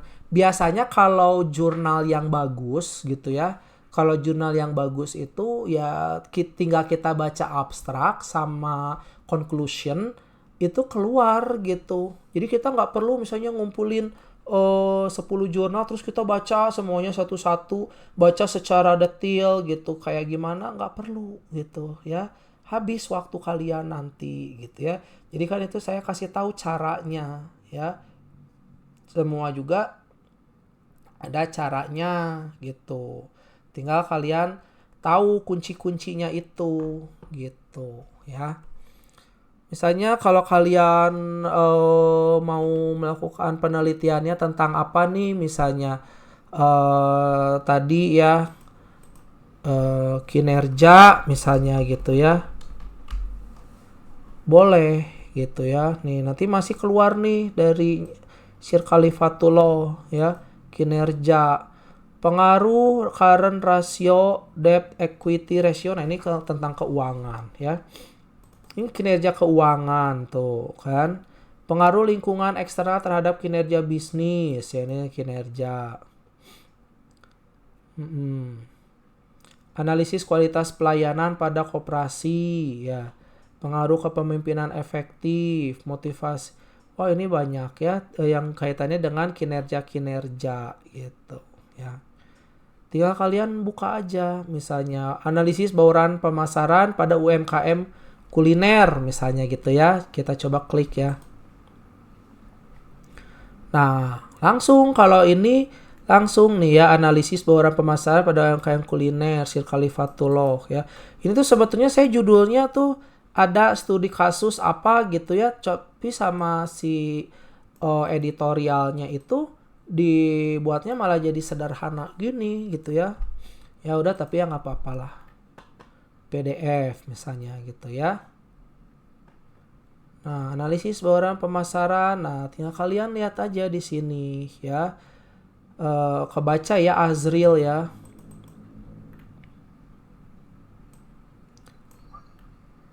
Ya. Analisis bauran pemasaran pada UMKM kuliner. Nah, keberadaan UMKM kuliner sebagai pusat kegiatan ekonomi sebagian besar masyarakat Indonesia sudah mulai tergeser oleh pasar modern ya. Bla bla bla. Kalian baca aja ya. Oleh karena itu peningkatan kualitas pelayanan menjadi penting tuh ya. Jadi inilah alasannya kenapa melakukan penelitian itu ya. Peneliti melakukan penelitian dengan metode kualitatif dan menggunakan statistik deskriptif untuk mengetahui marketing mix atau bauran pemasaran 7P di gudeg Wijilan Hajah Rini ya. Disebutin nih teknik sampling yang digunakan random sampling ya. Apa sih Bapak random sampling itu? Jadi ini kan saya di gudeg Jogja gitu ya. Rumah makan gudeg yang ada di Jogja yang ada di Jalan Wijilan itu ya. Karena kan yang datangnya itu kan bisa siapa aja kan, bener nggak? Yang beli gudeg itu gitu ya. Nah makanya saya acak ya, sampel acak itu siapapun gitu bisa ya. Pokoknya yang beli aja saya sebarin kuesionernya. Yang mana jumlah respondennya 30 orang ya. Jadi minimal harus 30 orang ya teman-teman ya, kakak adik bapak ibu ya. Terus adapun jumlah indikator ada 25 yang masuk ke dalam 7 dimensi yang ada ya. Nah, nanti hasilnya seperti apa gitu ya. Hal ini memperlihatkan bahwa gudeg Wijilan telah melakukan marketing mix 7P dengan baik ya. Silakan dibaca ini ya, ada pendahuluan. Ini kan contoh aja ya teman-teman ya. Ada pendahuluannya gitu ya. Ini atau sekalian di ini aja dijadiin contoh aja dah udah ini ya. Sebentar ini bisa nggak dijadikan contoh ya? Ada rumusan masalahnya nggak? Oh nggak ada di sini karena ini kan saya di ini ya di apa namanya di kalau kita di jurnal itu makanya kadang suka beda-beda gitu. Kalau di universitas terbuka oh harus ada ini misalnya gitu ya. Kalau jurnal nanti suka beda lagi gitu ya yang diinginkannya itu. Tapi ya tetap ya kaidah ilmiah.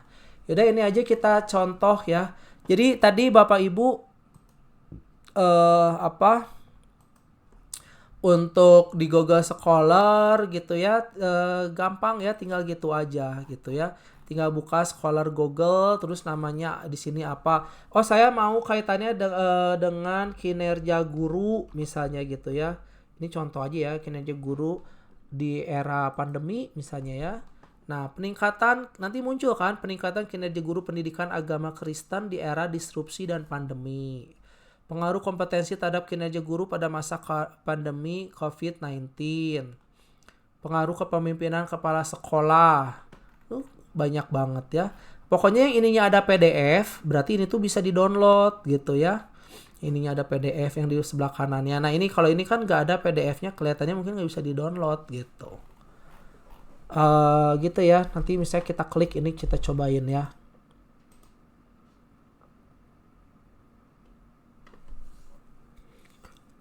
Ntar ini masih muter-muter ya tuh. Ya gitu ya. Jadi dicek aja. Ini masih muter-muter ya. Coba kita klik yang lain aja deh. Misalnya ini. Nah, kan bisa ya. Jurnal Didaktika Pendidikan Dasar.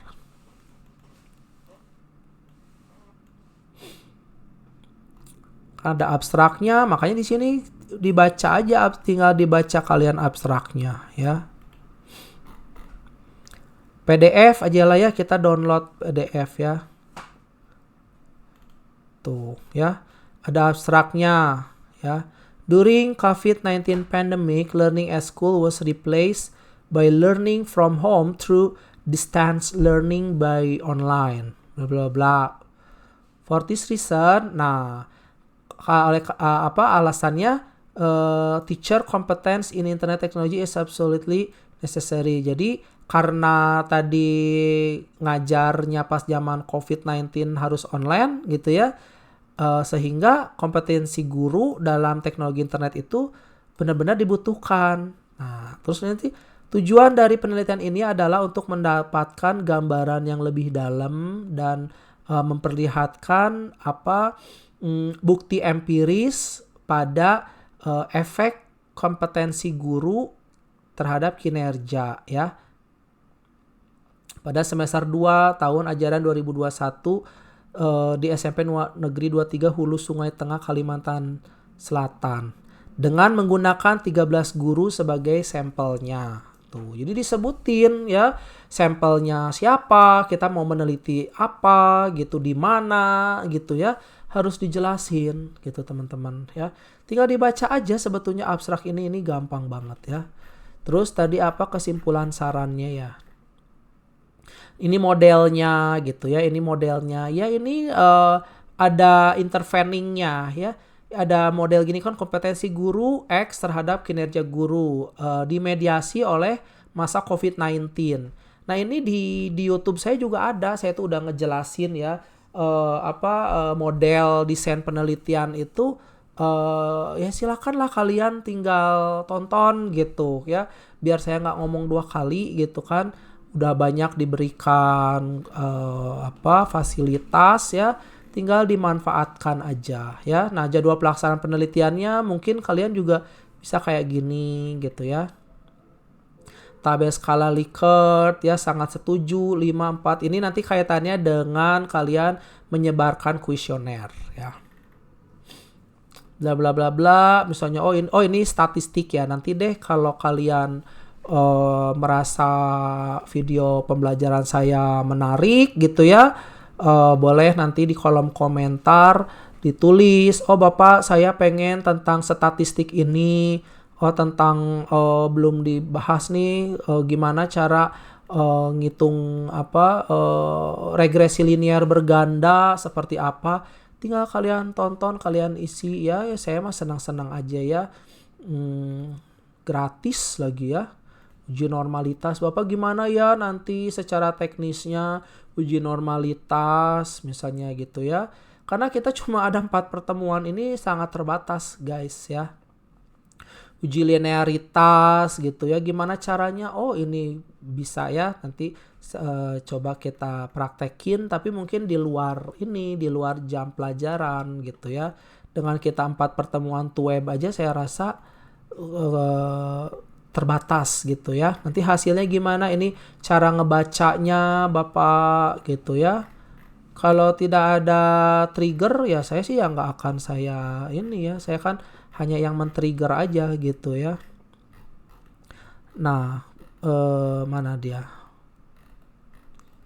ini pembahasan ya, nanti di penutup mungkinnya di sini ya istilahnya. Nah ini ya, jadi itu tadi ya, karena jurnalnya mungkin ada yang mengatakan kesimpulan dan saran, nanti ada yang mengatakannya penutup, ada yang mengatakan conclusion, summary, bla bla bla gitu ya, banyak kan ya. Jadi tapi sebenarnya intinya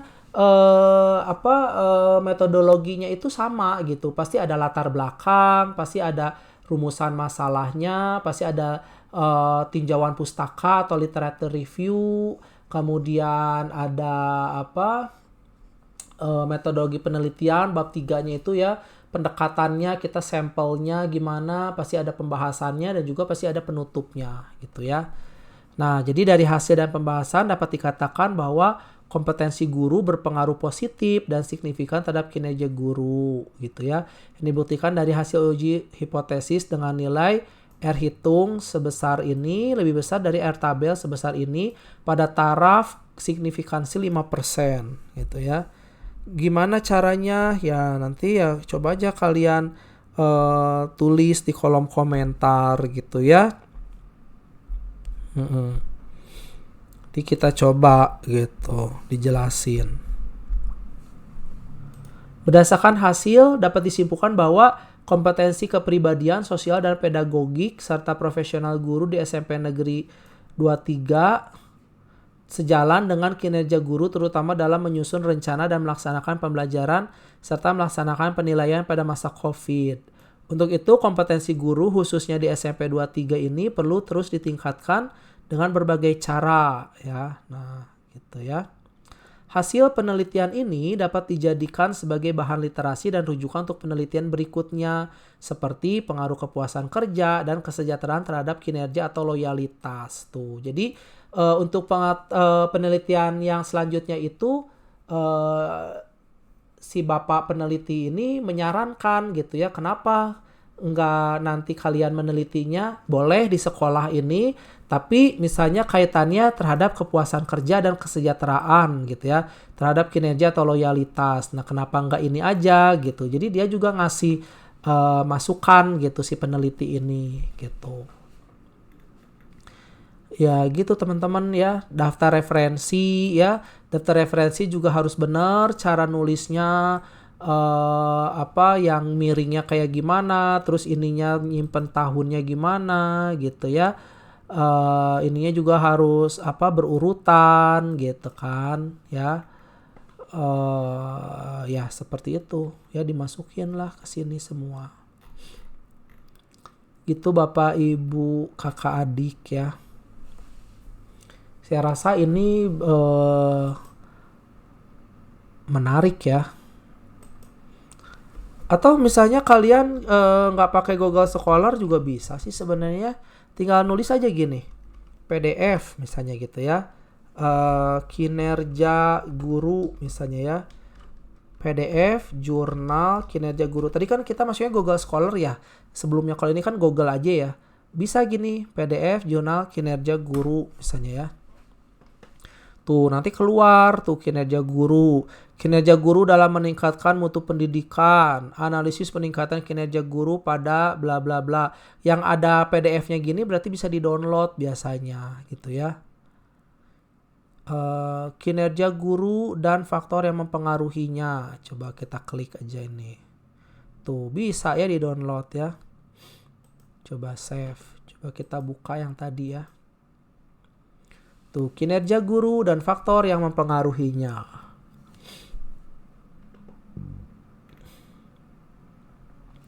Ya gitu teman-teman ya. Mungkin ada yang mengatakan dimintanya abstraknya bahasa Inggris dan juga ada bahasa Indonesia, ya terserah dari jurnalnya. Kalau kalian yang ngikutin pola yang ada di UT aja mintanya gimana gitu polanya gitu ya. Ini kan cuma contoh aja. Ya. Atau kalian misalnya mau cari dari buku misalnya, oh ini saya menarik nih misalnya, ya silakan kalian baca pendahuluannya juga boleh-boleh aja gitu ya. Ya pendidikan merupakan instrumen guna menuju masyarakat yang berpengetahuan dan sejahtera. Salah satu tugas negara adalah mencerdaskan kehidupan bangsa menurut Dewan Perwakilan Rakyat Indonesia. Nah coba nanti ada nggak Dewan Perwakilan Rakyat Indonesia di bawah di daftar referensinya gitu ya. D ya. Nah, Dewan Perwakilan Rakyat Indonesia ya yang tahun 2003, 2005, 2021 gitu ya. Silakan ya, ini sangat terbuka sekali gitu ya. Kalau ini kan ini cara nulisnya kok ada kiri kanan ya, Mbak ya, ada kolom 2, tapi kalau yang tadi yang Pak Sir kok gini, ini mah karena formatnya aja gitu ya. Tapi intinya metodologi penelitian itu tadi gitu ya. Ada abstrak, ada pendahuluannya, judul udah pasti ada gitu ya. Di pendahuluan itu ada rumusan masalah, tujuan penelitian, literatur review, kemudian pendekatan masalahnya itu pakai apa, metodologi penelitiannya, Pendekatan masalah itu kayak misalnya gini, saya mau nembak burung di atas pohon. Apakah kita nembak burung di atas pohon itu kan pasti harus menggunakan senjata yang tepat gitu ya. Menggunakan pistol misalnya gitu ya, misal aja gitu ya. Kan itu tepat ya, tapi kalau kita pakai cepretan karet nggak mungkin. Kalau kita pakainya bom atom juga nggak mungkin. Nah itulah pendekatannya, cara untuk memecahkan masalah itu. Di situ memecahkan masalahnya itu adalah menembak burung misalnya. Nah sama penelitian juga gitu, kita pendekatannya itu pakai apa gitu ya. Makanya ya disitulah kalian harus banyak belajar juga ya, kakak adik bapak ibu ya. Nah itu saya rasa ini sangat mudah sekali dan juga bukan sesuatu yang sulit gitu ya. Kita dibiasakan untuk menulis ya, menulis yang baik dan benar gitu ya. Ya.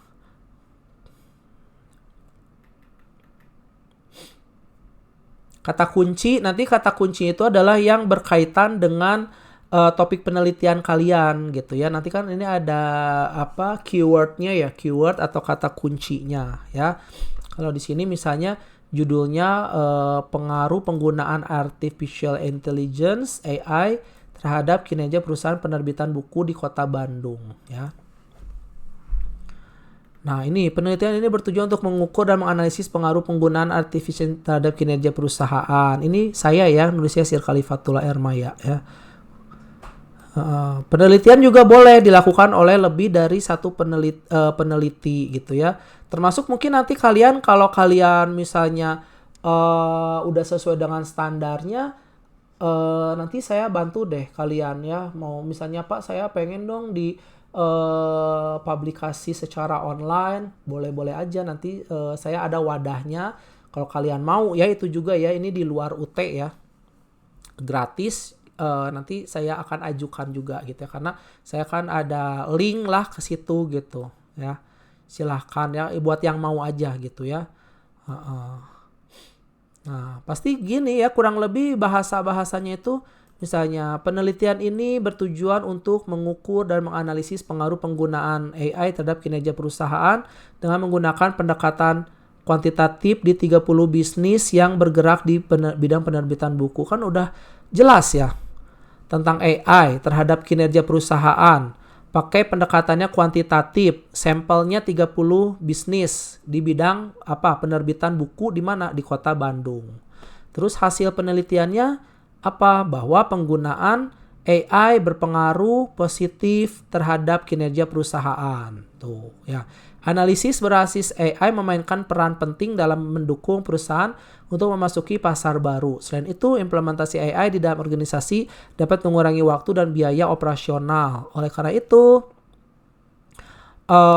sebaiknya perusahaan dapat meningkatkan kualitas SDM di dalam mengadopsi teknologi AI yang terus berkembang, gitu ya. Selain itu, perusahaan juga dapat menggunakan AI secara bertahap, mengingat bahwa pemanfaatan teknologi ini memerlukan biaya investasi yang tidak sedikit, gitu. Gitu ya teman-teman ya, ini saya rasa ya mudah ya. Nah untuk latar belakang berarti tadi tentang buku kan ya, pasti saya lupa, perusahaan penerbitan buku ya. Nah berarti nanti di latar belakangnya itu dari yang besarnya dulu, misalnya teman-teman melihat ada tren ya, misalnya ada tren penerbitan buku di Indonesia itu selama beberapa tahun terakhir sampai hingga tahun 2020 itu terjadinya penurunan tren penerbitan buku di Indonesia itu gitu ya. Nah, kenapa gitu ya? Nah, itulah kalian baca di bab 1 itu, biasanya bab 1 itu mengungkapkan tentang gap-gap tadi ya, apakah research gap, empiris gap atau theoretical gap gitu ya. Bacalah kalian ya di sini ya, bahwa kinerja perusahaan yang bergerak di bidang percetakan dan penerbitan buku sedang mengalami kemerosotan. Oleh karena itulah kita melakukan penelitian karena adanya suatu masalah, karena adanya suatu fenomena. Menggunakan data biar lebih akurat, bagus banget gitu ya, lebih bagus lagi ya. Karena senjata kalian itu untuk membuktikan adanya suatu masalah itu ya data gitu ya, datanya itu, faktanya itu ya kayak gimana itu gitu ya.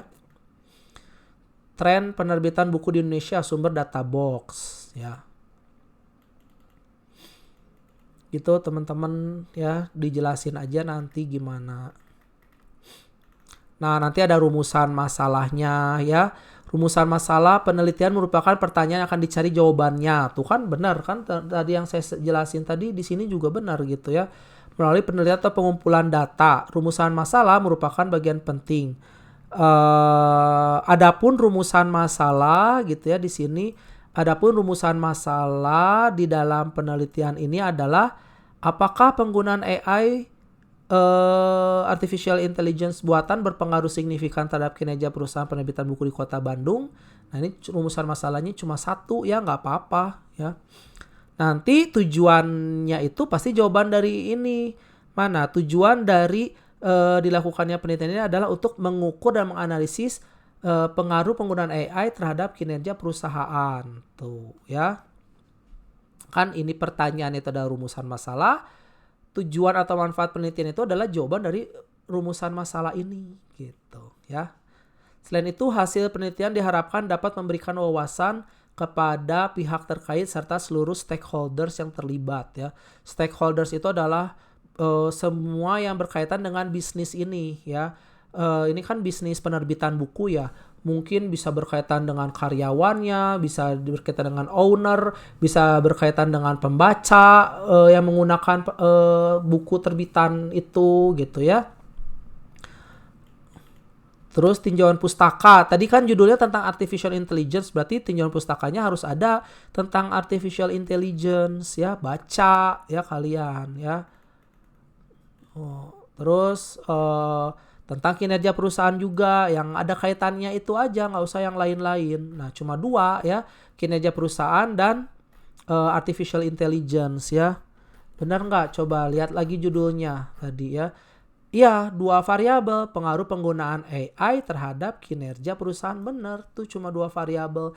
Variabel artificial intelligence yaitu variabel X-nya terhadap kinerja perusahaan, variabel Y-nya gitu. Ya. Jadi landasan teoritisnya ada mengatakan tinjauan pustaka, ada landasan teori, boleh ya, itu cuma beda istilahnya aja gitu, padahal aslinya sih artinya sama aja gitu ya. Terus metode penelitiannya nanti gitu ya. Ya ini contoh aja ya, samplingnya 30 orang ya, menggunakan purposive sampling. Kenapa purposive sampling? Karena peneliti memilih respondents atau unit sampel berdasarkan kriteria tertentu yang relevan dengan tujuan penelitian. Dalam kasus ini adalah perusahaan penerbitan buku yang menggunakan AI di Kota Bandung. Jadi kalau tadi kan sebelumnya yang makanan gudeg itu, kalau kalian masih ingat ya, simple random sampling. Jadi ya siapapun lah, yang penting beli gudeg gitu. Saya kasih kuesionernya. Tapi kalau ini purposive sampling itu adalah para penerbitan buku gitu ya. Tapi yang mereka udah pakai AI gitu, dan mereka juga harus di Kota Bandung gitu. Ya. Kalau misalnya kita ngomongin penerbitan buku kan ya bisa aja misalnya penerbitan bukunya di Semarang, di Jogja, bisa di Kalimantan. Tapi kita nggak tahu mereka udah pakai AI belum gitu kan. Nah, jadi harus kalau purposive sampling itu harus lebih dijelasin lagi gitu, yang penerbit buku yang pakai AI yang ada di Kota Bandung gitu ya. Hati-hati ya teman-teman ya.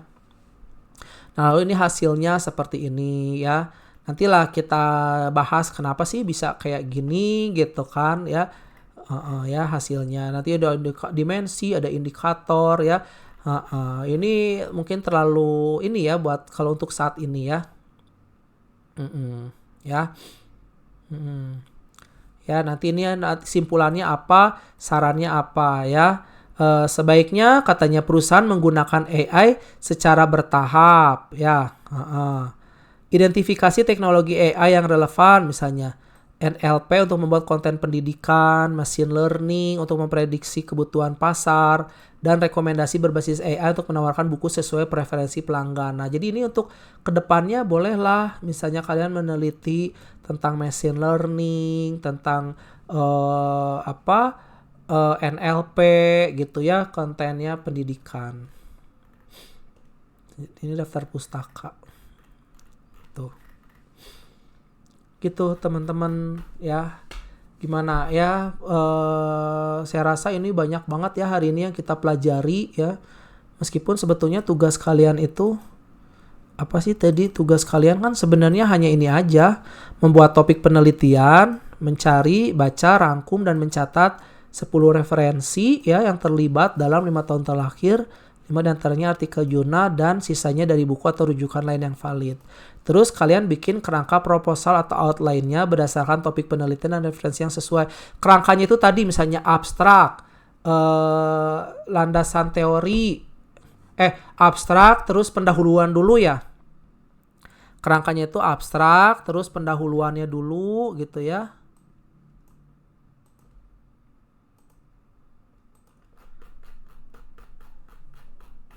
Ya, lihat dulu nih dari atas. Judul. Abstrak mungkin belum bisa dulu ya, karena abstrak kan nanti di sini suka disebutin juga kesimpulannya apa gitu ya. Nantilah abstrak di skip dulu. Yang penting ada judul, terus ada nama kalian sama nama dosen pembimbingnya gitu ya. Abstrak skip dulu. Pendahuluan, nah ini latar belakang penelitian. Tadi harus ada rumusan masalah, ada tujuan penelitian gitu ya. Terus apalagi metodologi penelitiannya gimana gitu ya. Tapi hanya kalau outline itu cuma sebagai garis besarnya aja ya. Nggak usah diisi dulu metodologi penelitian lebih mendalamnya jangan dulu diisi gitu ya. Karena yang penting tujuan dari tugas 1 itu kan ya ini aja kalian ya. Silakan ya teman-teman di kelas metodologi penelitian ya. Gimana? Cukup membingungkan atau semangat?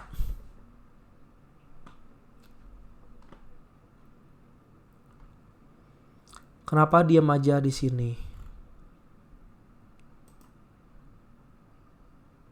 Insyaallah Pak cukup mengerti sedikit. Ya, ya. Ya, nanti coba silakan ditonton lagi video-video yang saya ini ya. Saya izin dulu ya, ini saya capture mungkin ya. Sebetulnya saya juga nggak ngerti ini kenapa kamera saya udah saya nyalakan tuh nggak bisa, nggak muncul. Ya.